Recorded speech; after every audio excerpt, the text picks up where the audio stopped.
ओम श्री स्वस्तानी देव्यै नमः। नमस्कार सँगै हार्दिक स्वागत छ। म गंगासागर उपाध्याय श्री स्वस्तानी व्रतको यो विशेष प्रस्तुति लिएर उपस्थित भइसकेको छु। आज 5औं दिन यानी कि 5औं अध्यायको कथा प्रसङ्गका साथ उपस्थित भएका छौँ।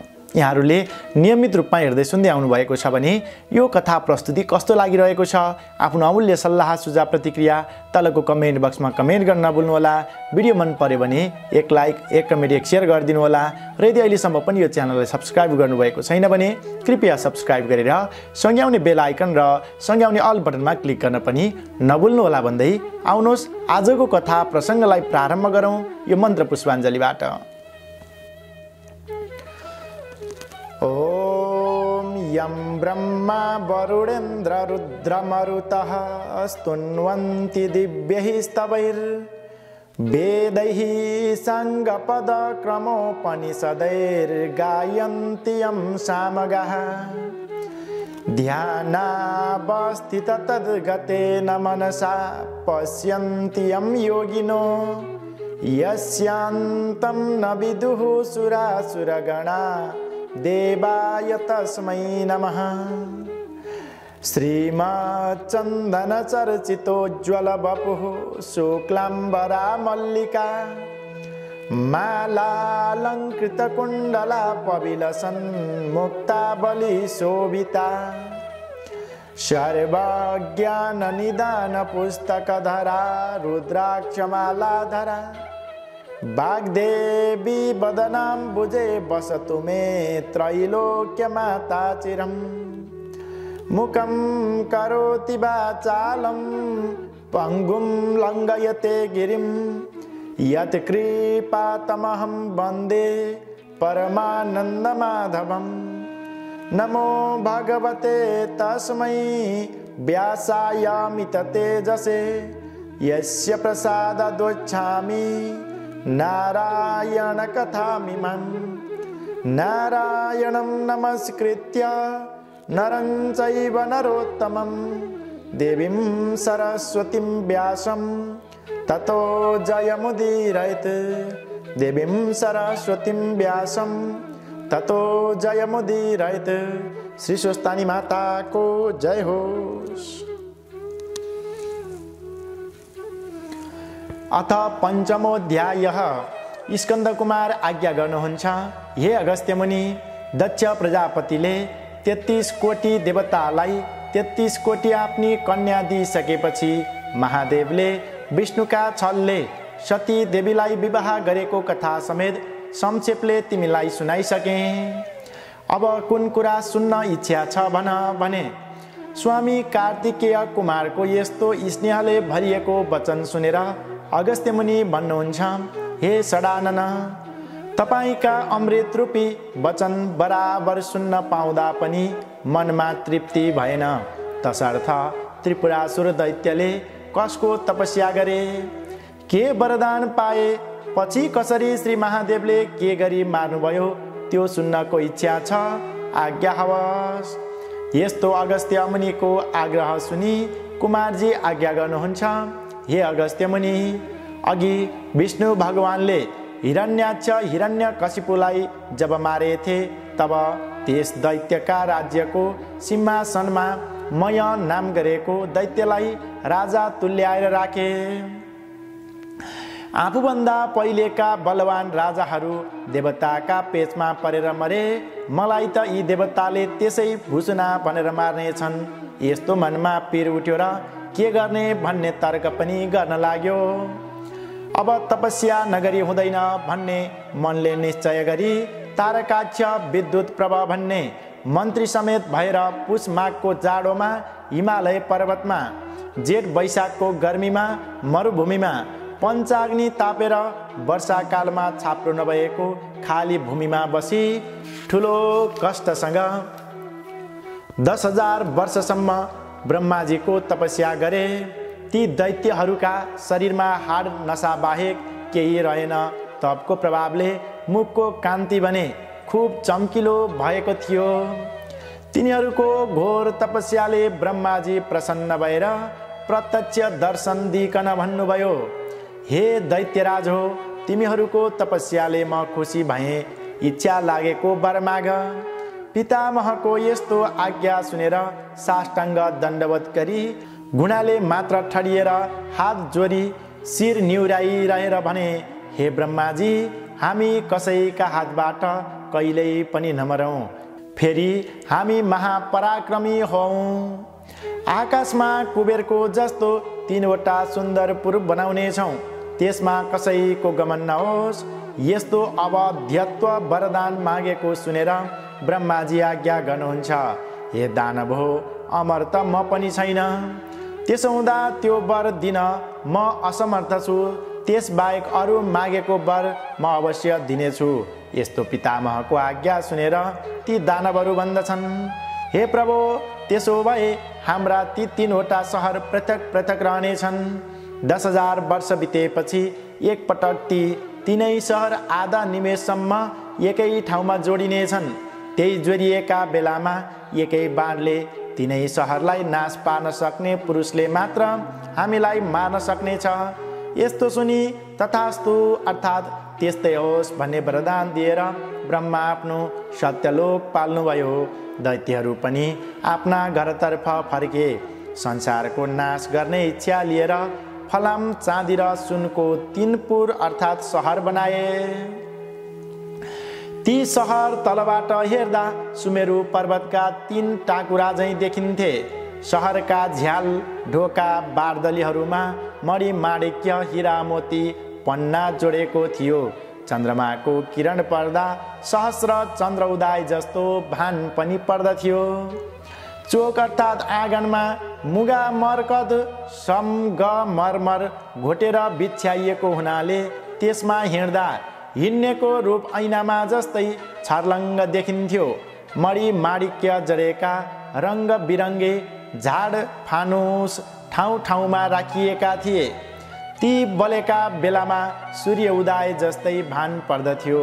झ्यालहरूमा लगाएका पर्दाको झालरमा वायुको मन्द स्पर्शले तिनमा उनिएका मोतीको आपसमा ठक्कर लाग्दा अति मधुर ध्वनि उठेर आनन्द दिने अनुपम सौन्दर्य थियो। एकै नासेहार मिलाएर बनाएका घर त्यसका बगैँचाहरूमा 6 ऋतुमा फुल्ने फुल फलहरू लटरम्म थिए। अनेक जात जातका फलका वृक्षमा मयूर, मोहन, लाल डाँफे इत्यादि पक्षीहरू बास गर्दथे। कोइलीले आफ्ना स्वरद्वारा सधैँ वसन्त ऋतुको आगमन जनाउँदथ्यो। फुलमा भ्रमरगण आनन्दपूर्वक झुलिरहेका थिए। संक्षेपमा भनौँ भने 3 पुर इन्द्रको कानन वनभन्दा पनि राम्रा देखिन्थे। लामा कुना परेका नेत्र, सानो कम्मर, ठुलो नितम्ब, उच्च स्तन गजगामिनी, कोइलीको जस्तो बाणी भएका लज्जावती वती समूह बराबर डुलिरहन्थे। अमरावती भन्दा पनि राम्रो सहरमा ती 3 पुरमा फलामको तारकाख्यको त्यस्तै प्रकारबाट चाँदीको विद्युत प्रभाको सुनको दैत्यराज मयको थियो। तिनै दैत्यपति आफ्ना मन्त्रीहरूले सरसल्लाह गरेर राज्य गर्दथे। अब यो सहर नाश गर्ने कोही छैन, हामीहरू अझै छौँ, हामीलाई जित्न कसैले सक्दैन भन्ने ती दैत्यहरूलाई विश्वास थियो। ती घमण्डी दैत्यहरूले देवताका बगैँचामा उत्तम फलफुल लता वृक्ष उखेलेर ल्याए। उनका स्त्री पुत्रीहरू पनि उडाउन लाज मानेनन्। देवताहरूलाई साह्रै कष्ट दिए। आफूहरू चाहिँ इन्द्रका पुरका उर्वशी आदि गरिएका अप्सराहरू ल्याएर तिनका साथ रमण गर्दथे। इन्द्र झैँ भएर तिनै लोकको आनन्दमा प्राप्त भए। हे अगस्त्य मुनि, देवताहरूले लडाइँ गरे तर केही चलेन। त्रिपुरासुरको नाम सुन्दैमा डराउन लागे। यसरी देवताहरूले धेरै कालसम्म दुःख पाए।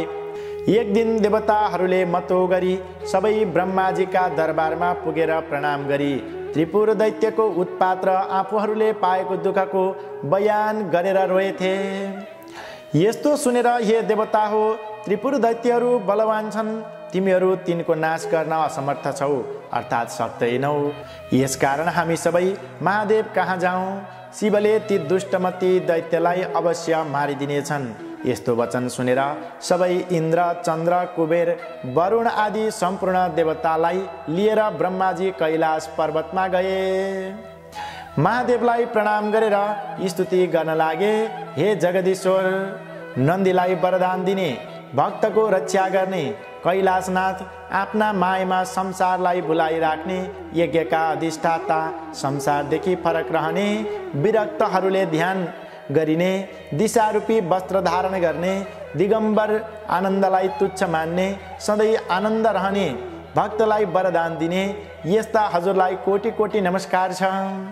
सूर्य चन्द्रादि देवता सृष्टि गरी जगत जन्माउने, फेरि सम्पूर्ण सृष्टि आफैमा लय गराउने, हे महादेव, हजुरलाई कोटि कोटि नमस्कार छ। मोहिनी देखेर लखेट्ने, भस्मासुर देखेर भाग्ने, सूक्ष्ममा सूक्ष्म, स्थूलमा पनि स्थूल, जगतको सृष्टि पालन सम्हार गर्ने, यस्ता हजुरलाई कोटि कोटि नमस्कार छ। भूत प्रेत प्रथम गण साथ लिएर मसानमा बस्ने, गणेश र कुमारका पिता, पार्वतीका भर्ता, भक्तजनको हृदयमा भएका अज्ञान नाश गरी ज्ञानको उदय गराउने, यस्ता हजुरलाई बारम्बार कोटि कोटि नमस्कार छ। यस्तै अनेक स्तुति गरेको सुनेर शिवजी प्रसन्न भएर देवतातिर हेरेर भन्नुभयो, देवता हो, तिमीहरूको स्तुतिदेखि म प्रसन्न भएँ। जे इच्छा छ माग, मैले नदिने कुरा केही छैन। यस्तो वचन सुनेर देवताहरू खुसी भएर बिन्ती गर्दछन्।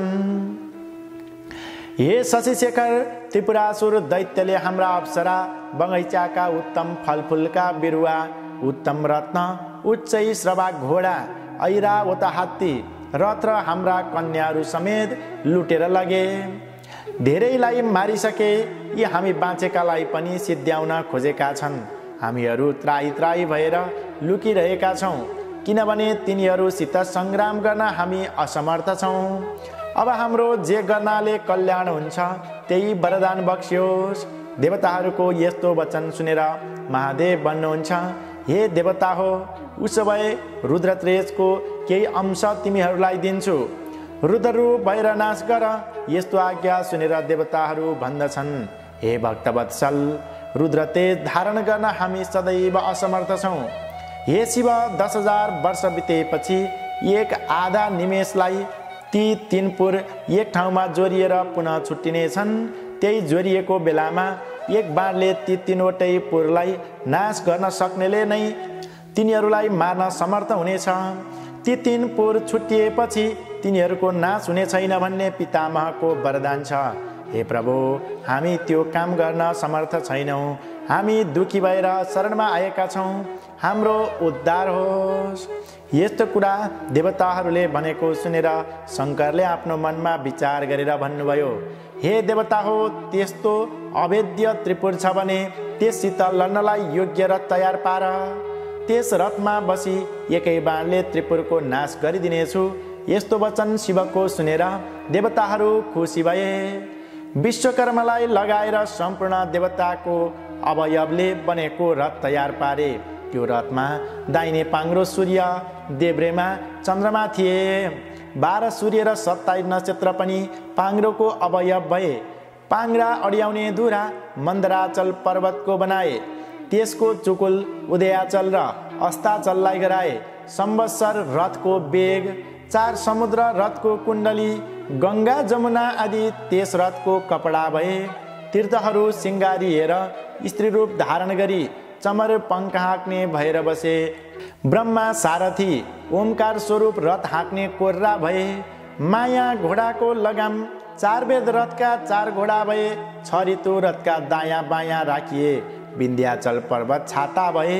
मन्दराचल पर्वत छत्र अड्याउने दण्ड भए। सुमेरु पर्वत धनु भए। त्यस्तै प्रकारबाट शेषनाग, त्यसको ताँदो र सरस्वती दण्ड भइन्। अग्नि बाण भए। भगवान विष्णु बाणको टुप्पो भए। यीदेखि बाहेक अनेक अरू यो ब्रह्माण्डमा भएको सबै वस्तु त्यस रथमा लगाइए। यसरी रथ तयार भएपछि देवताहरूले शिवलाई रथारूढ हुन आह्वान गरे। अनि शङ्करजी पनि पृथ्वीलाई कम्पायमान गर्दै त्यस रथमाथि बस्नुभयो। गणनायक शङ्कुकर्ण, गणेश, कुमार, चण्डेश्वर, गणेश्वर, नन्दी, भृङ्गी, ऋषि, तुण्डी भूत प्रेत पिशाच सबै शस्त्र लिएर युद्ध गर्न रथका अघि पछि शङ्ख भेरी मृदङ्ग गोमुखीहरू बजाउँदै महादेवका उप पुष्प वर्षा गर्न लागे। त्यस बेलाको शिव तेज सहन नसकी देवता मोहमा प्राप्त भए। यस्तो देखेर शिवले आफ्नो तेज खिचेर कम गर्नुभयो र देवताहरू किञ्चित सहन गर्न सक्ने भए। देवताहरू युद्ध गर्न उद्योग भएको देखेर नारदजी त्रिपुरवासी दैत्यराज मयका दरबारमा जानुभयो। मयले ऋषिको सत्कार गरी के कामले सवारी भएको भनेर सोधे। नारद भन्दछन्, हे दैत्यराज, देवताको स्तुतिले खुसी भएका महादेव तिमीहरूलाई मार्न भनेर आउन लागेका छन्। अब तिमीहरू आफ्नो रक्षा गर्नलाई जे गर्नु पर्दछ त्यो गर। नारदजीबाट यस्तो कुरा मयले सुनेपछि विद्युतमाली र तारकाक्षलाई उनले सबै कुरा सुनाए। राजाका कुरा सुनेर तारकाक्ष भन्दछन्, हे राजन, देवता यक्ष गन्धर्व किन्नर नागादि सबै मिलेर आए पनि यो त्रिपुर भेदन गर्न सक्ने छैनन्। यो अवैध छ।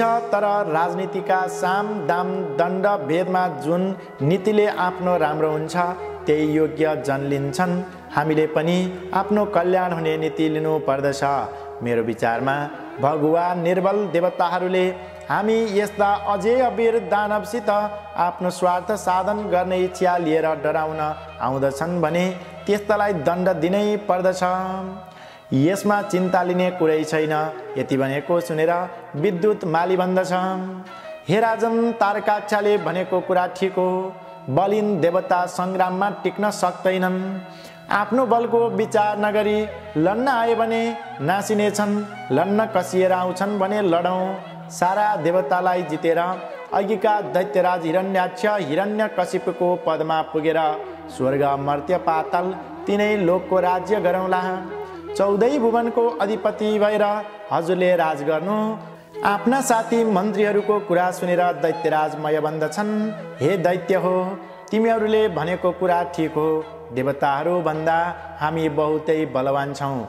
देवताको जोर हामीसित चल्न सक्दैन। तर अहिले देवता मात्र छैनन्। सृष्टि स्थिति प्रलयकर्ता महादेव स्वयं रथ लिएर आउन लागेका छन्। यस बेला पुरुषार्थले काम दिँदैन। मेरो विचारले त बलवान शत्रु भएका हुनाले मिलाप गर्नु नै उचित छ। हामीहरूले लडाईँ गर्न अघि सर्नु उचित होइन। हामी सबै महादेवजीको शरणमा परौँ। महादेवसित मूढ भएर लडाईँ गर्न गयौँ भने अवश्य क्षयमा प्राप्त हुनेछौँ। किनभने ब्रह्मादि देवता पनि जसको शरणमा जान्छन् त्यस्ता महादेवसित लडाईँ गर्न अघि सर्नु मृत्युलाई निम्ता दिनु जस्तो हो। मयको कुरा सुनेर नारदजी भन्नुहुन्छ, हे राजन, तिमीले भनेको बहुत ठिक हो। तर तिमीले आफ्नो तपस्याको फल भोग गरिसक्यौ। अब तिम्रो पुण्य सकियो। सुरवीरदेखि महादेव प्रसन्न हुन्छन्। कायरदेखि कहिल्यै प्रसन्न हुँदैनन्। यत्रो यश आर्जन गरेका वीर भएर पनि कायर झैँ शरण पर्न जानु के उचित हो? हेर, महादेवका हातबाट मरियौ भने उनका प्रमुखगण भएर बस्नेछौ। रणमा जित्यौ भने तिनै पुरको तिनै लोकको अकण्टक राज्य गर्नेछौ। नामर्द भएर शरण परे पनि देवताको कमारो भएर बस्नु पर्नेछ। दानव जातिका भएर पनि तिमीहरू युद्ध गर्न डराउँछौ। अब तिमीहरू शरण परे पनि देवताको रक्षाको निमित्त नमारी छाड्ने छैनन्। यस्तो नारदको कुरा सुनेपछि तारकाक्ष भन्दछन्, हे राजन, नारदजीबाट आज्ञा भएको कुरा नीतिसङ्गत छ। लडाईँ गर्नै पर्छ भन्यो। यही कुराको विद्युतमालीले पनि समर्थन गर्यो। मय भन्दछन्, ठिक हो। नारदजीले भनेको लड, वीरले लड्नै पर्छ भनेर उत्तर दिए।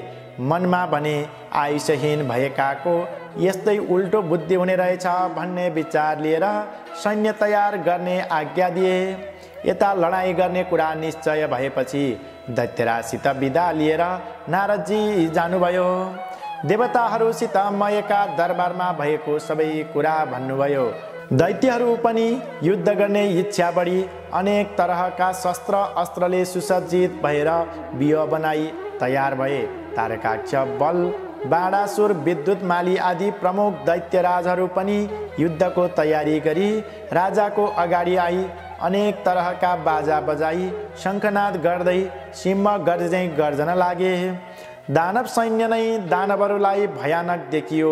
ऊ रथ आयो, लौ हेर ऊ रथको ध्वजा, यस्तै कुरा परस्पर गर्न लागे। भय र शोक त्याग गरी रिसलाई अँगाले।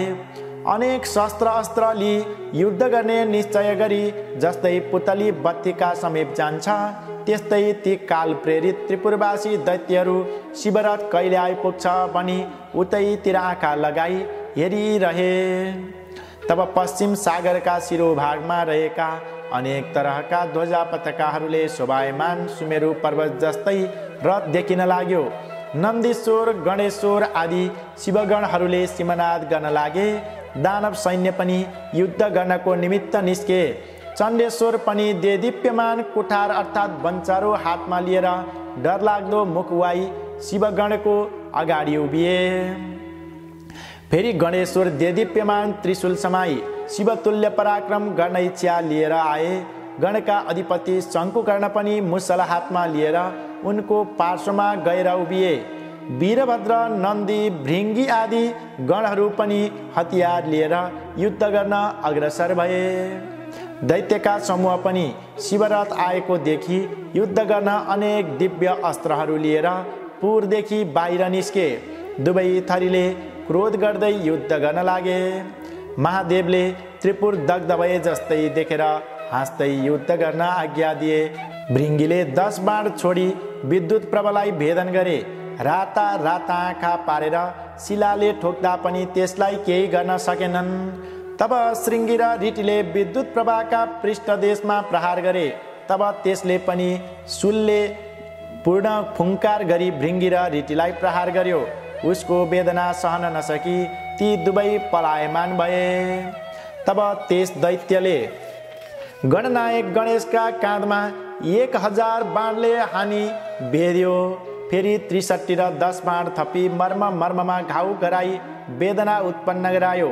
तब गणेश रिसाएर आफ्नो सुँड लामो पारेर त्यसको गर्दनमा बेरेर परक्क निमोठी जसरी मत्ता हात्तीले कमलको फुल तलाउबाट सुँडले बेरेर उखेली फ्याँक्दछ त्यस्तै विद्युत प्रभाको शिर उखेली फ्याँके।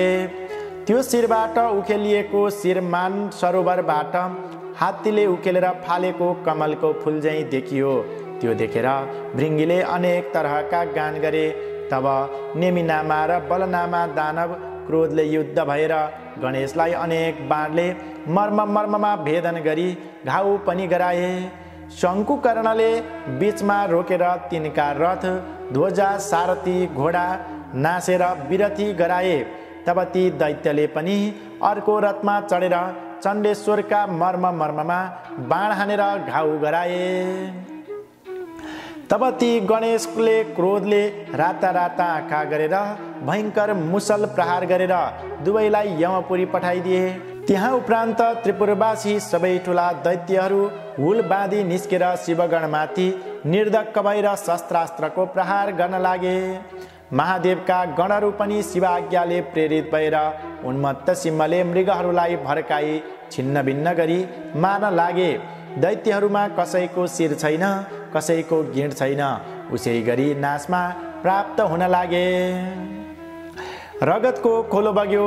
वायुका वेग लाग्नाले छिन्न भिन्न भएका मेघ समान र वज्रका चोटले नासिएका उच्च पर्वतका शिखर झैँ भएर दैत्यहरू पश्चिम समुद्रमा पर्न लागे। जब नेमिनामा र बलनामा दैत्यहरूलाई शङ्कुकर्णले मारे भन्ने सुनि तारकनामा दैत्य पूर्वबाट निस्केर शिवगणमाथि बाण वृष्टि गर्न लाग्यो। गणनायक शङ्कुकर्णले पनि त्यस महाबली दैत्यका शिरमा मुसल प्रहार गरी सिंहनाद गरे। तब त्यो तारकाख्य दैत्य पनि केही गिर्लाकी जस्तो भयो। त्यस्तो बुझी भालाले फेरि त्यसलाई प्रहार गरे। त्यस चोटले भूमिमा गिरे पनि रिसले हत्तपत्त उठी चक्रको प्रहार गर्यो। तब शङ्कुकर्णले पनि मुड्कीले साह्रै ठुलो वेदना हुने गरेर बलले प्रहार गरे। मुड्की खाएपछि त्यसको वेदना सहन नसकी भूमिमा पछारियो र हातमा लिएको श्रेष्ठ आयुधलाई त्यागी मृत्युमा प्राप्त भयो। यसरी गिरेको दैत्यलाई दानवहरूले बोकेर मयका भवनमा लगेर सारा वृत्तान्त बताएर विलाप गर्दै रुन कराउन लागे। ती दुखी भएर रुन कराउन लागेका दानवहरूलाई सान्त्वना दिएर मयले मेरो घरमा अमृत कुण्ड छ, त्यसमा दैत्यहरूलाई चोबेर बचाऊ भने। तब ती दैत्यहरू हवस बनी प्रसन्न भएर दैत्यपति तारकाक्षलाई जियाए। मरेका दैत्यलाई पनि बचाइदिएकोमा साह्रै खुसी भएर दैत्यराज मयलाई शिर निहुराई प्रणाम गरे। यसै गरी अरू पनि मरेका धेरै दैत्य बचाए। फेरि त्यो तारकाक्ष बडो बेगले सङ्ग्राम भूमिमा आयो। त्यसलाई देखेर ब्रह्माजीले आफ्नो देब्रे हातले देखाएर महादेवलाई भन्नुभयो, हे महादेव, यो दैत्य अघि मारिएको थियो, अहिले त्यो बाँचेर आयो। मयका घरमा अमृत छ, त्यस अमृतले मरेका दानव मयले बचाउँदछ। हे शशिशेखर, त्यसका घरमा अमृत रहेसम्म मरेका दैत्यहरूलाई बराबर बचाउनेछ। यसै कारण पहिले एक बाण प्रहार गरेर अमृत शोषी लिए असल हुने थियो। ब्रह्माको वचन मानेर बाण त्याग गरी शिवले अमृत शोषण गर्नुभयो। फेरि हडबडाएर ब्रह्माजी भन्नुहुन्छ, हे देवदेवेश, अब यो सर अर्थात् बाण लिनुहोस्। मैले यी त्रिपुरवासी दैत्यहरूसित लडेको लडाई खुब मैले लडाई देखेँ। लड्दा लड्दा आज 10,000 वर्ष बितिसक्यो, तैपनि त्रिपुरको नाश हुन सकेन। अब त्यो बाण चाँडै छाड्नुहोस् अनि यो त्रिपुर नाश होला। अब चाँडै नै यी 3वटा पुर एक आधा निमेषसम्म जोडिएर फेरि तुरुन्त छुट्टने छन्। जोडिएकै बेला बाण प्रहार गर्नुहोस्। यी पुर सम्मिलित भएर छुट्टिएपछि फेरि बाण छोडे पनि केही हुने छैन। हे भगवान, यदि मेरो बिन्ती लाग्दछ र देवताहरू खुसी हुन् भन्ने हजुरको मनमा छ भने त्यो अग्नि सोमयुक्त बाण प्रहार गरेर त्रिपुरको नाश गर्नुहोस्। यसरी अधैर्य भएर भनेको ब्रह्माजीका कुरा सुनेर हुन्छ भनेर त्यो उग्र बाण धनुमा चढाई तल माथि झुकाएर दिव्य 10,000 वर्ष पुगेपछि आधा निमेषका निमित्त त्रिपुर जोडिएको बखत शिवजीले आफ्नो योग बलले सारा जगत निश्चल गराएर अग्नि सोम स्थित नारायण रूपी बाण निर्धकसित प्रहार गरे। बाण धनुषबाट छुटेर गई त्रिपुरका घरहरू डढाउन थाल्यो।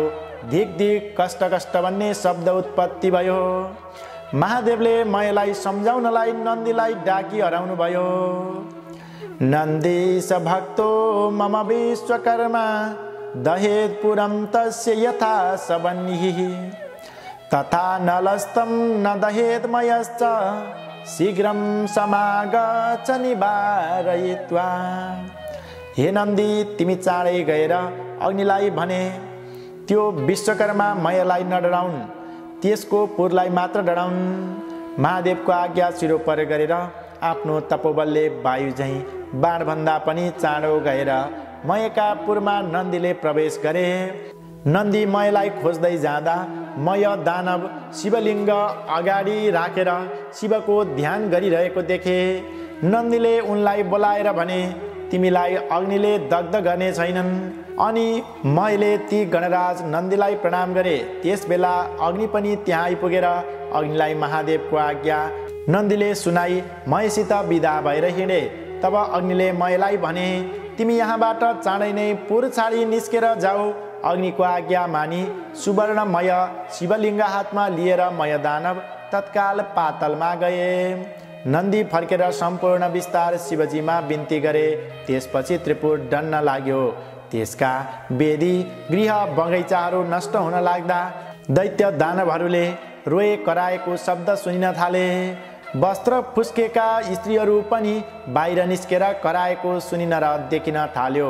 सिँगारिएका घरमा रहेका कठोर उच्च स्तन भएका मदले विवल नेत्र भएका आफ्ना पतिका प्रिय स्त्रीहरू अग्निको ज्वाला देखेर भयभीत भएका यताउता घरैभित्र दगुर्न लागेको देखिन लागे।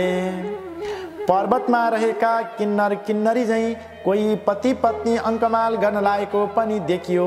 कोही भागे, कोही स्त्रीलाई बोकेर, कोही पुत्र पुत्री समेत लिएर। सम्पूर्ण भूषणले भरिभराउ भए पनि शिवद्रोही हुनाले आगोमा डढी समुद्रमा खस्न थाले। जो समुद्रमा खसेथे तिनलाई जलमा रहेका जन्तुले मार्न लागेको देखेर आकुल भई फालहाली मर्न लागेको पनि देखियो। रत्या बसाने पतिखेदितानां प्रियैरिवासा मभिगन्तु कामः सर्वे ततो दैत्यवृषा सवार्याः प्रदय्यमाना त्रिपुरो भवेयुः। रतिका अन्त्यमा थाकेका तर कामले गर्दा प्रियाका साथमा जाउँ भन्ने इच्छा भएका दानवहरू भारियाले सहित डढी भस्म भए। कोही समुद्रका जल जन्तुको आहार भए, कोही आधा पिल्सी प्राणीन भए। यसरी विष्णु सोम अग्निमय बाणले त्रिपुरको भस्म गराई सम्पूर्ण त्रिपुरलाई सागरमा डुबाए र त्यो बाण शिवका हातमा आयो। यसरी त्रिपुरको नाश भएपछि देवताहरू खुसी भएर महादेवको स्तुति गर्न लागे।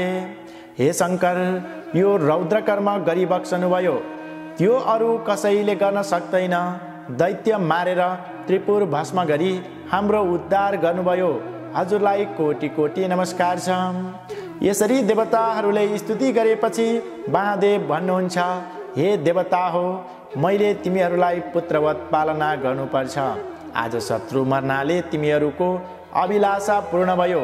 अब तिमीहरू आफ्ना आफ्ना आश्रममा गएर आफ्नो आफ्नो अधिकार ग्रहण गरी आनन्दपूर्वक बस। यस्तो आज्ञा महादेवको भएपछि शिवलाई प्रणाम गरेर ब्रह्मा विष्णु इन्द्र आदि आफ्ना आफ्ना आश्रममा गए। शिवगणले सहित भएर महादेव कैलाश पर्वतमा पुग्नुभयो। कसैले वर्णन गर्न नसक्ने कथा त्रिपुरदाह मैले भने। जो शिवभक्त प्रसन्न भएर पवित्र भई यस कथालाई पाठ गर्ला, सुनाउला, सुन्ला, त्यो मनुष्य पापदेखि निवृत्त भएर अन्त्यमा स्वर्ग जानेछ तथा अनेक स्वर्गका भोगहरू पनि भोग गर्नेछ। इति श्री स्कन्द पुराणे केदारखण्डे माघ महात्म्ये कुमार अगस्त्य संवादे श्री स्वस्तानी परमेश्वर्यां व्रतकथायां त्रिपुरदह वर्णनम नाम पंचमोऽध्याय। हरि हरि बोलिए श्री स्वस्तानी महिमा वर्णन को जय हो।